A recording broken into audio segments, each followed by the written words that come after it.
jelang pembukaan Pekan Olahraga Nasional PON 21 Aceh Sumut dan hampir sepekan upacara pembukaan pertandingan arung jeram, pemerintah Kabupaten Aceh Tenggara melaksanakan rapat intensif kematangan kesiapan sebagai tuan rumah pelaksanaan arung jeram. Rapat dipimpin Sekretaris Daerah Yusrizal dengan menghadirkan seluruh pimpinan dan pelaksana teknis. Organisasi perangkat daerah yang terlibat dalam penyiapan Aceh Tenggara sebagai tuan rumah olahraga arung jeram PON 21 Aceh Sumut. Kami berharap semua panitia sudah menjalankan tugas-tugasnya mulai daripada hari ini, besok dan lusa Senin dan duduk lagi, atau Selasa dan duduk lagi. Apabila sampaikan di Minggu, karena untuk kumpul-kumpul itu agak berani. Saya pun gue punya mata nih, karena memang agaknya pun belum bersedia dan pura-pura walaupun saya lihat. Jadi saya lihat masih minggu yang punya mata nih.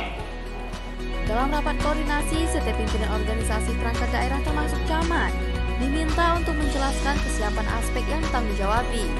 Seperti halnya Kepala Dinas Pariwisata, Kepemudaan dan Olahraga, Bakti Saputra memaparkan skenario upacara pembukaan PON 21 Aceh Sumut, khusus cabang olahraga arung jeram di Aceh Tenggara, yang rencananya akan dilaksanakan menggunakan tradisi adat alas, berupa menyediakan iring-iringan berkuda serta jamuan pengamanan. Kemudian juga kontingen atlet dan ofisial yang saat ini sudah berada di Aceh Tenggara ada 10 kontingen.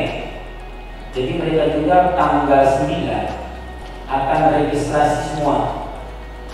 Dalam rapat koordinasi intensif yang digelar Jumat 6 September 2024 siang, Sekretaris Daerah juga kembali mengingatkan aspek keindahan, ketertiban, dan kenyamanan. OPD di lingkungan pemerintah Kabupaten Aceh Tenggara juga diminta memastikan terwujudnya 4 sukses pada PON 21 Aceh Sumut, yakni sukses penyelenggaraan, sukses prestasi, sukses administrasi, dan sukses pemberdayaan ekonomi. Tim Liputan Diskominfo Aceh Tenggara.